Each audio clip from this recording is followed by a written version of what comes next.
That's being led by opposition parties today. It's set to end at the Union Buildings. Let's cross over to our SABC News reporter, Aldrin Sampear.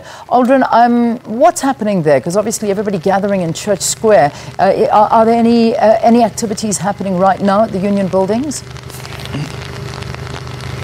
Well, there ain't not much activity happening now, considering that the marches will only move from Church Square around about 12 o'clock. But just a bit of activity in terms of the number of police that are outside the Union Buildings as well as inside the Union Buildings.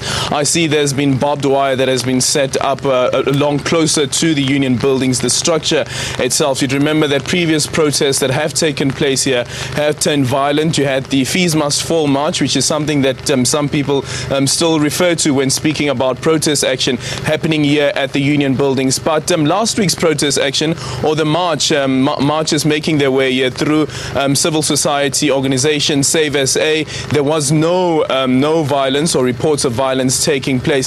But one thing that's quite interesting about today's event, Leanne, is that while there are these marches making their way to the Union Buildings, small entrepreneurs are making a winning out of this. I see that there are a few hawkers who are also set up outside the Union Buildings, and I wonder whether today's weather will actually hamper the number of people who will come out today, and considering the bus strike that has been taking place as well.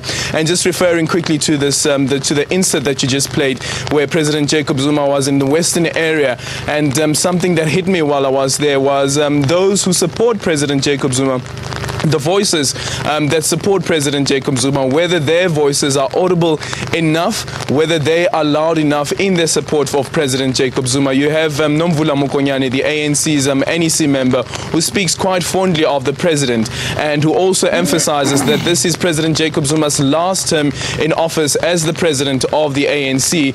But you have the likes of the veterans and the stalwarts of the ANC who are calling on the president to resign even before his term comes to an end.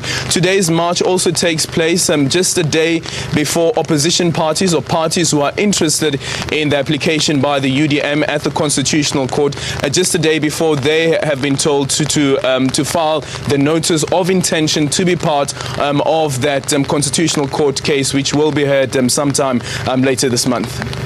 All right, Aldrin, we'll leave it there for now. We'll catch up with you again a bit later. As you can see, that's the end of where this march is expected to go to. So that starts at Church Square in Pretoria, ending at the Union Buildings, and that, of course, is where Aldrin Sampear is.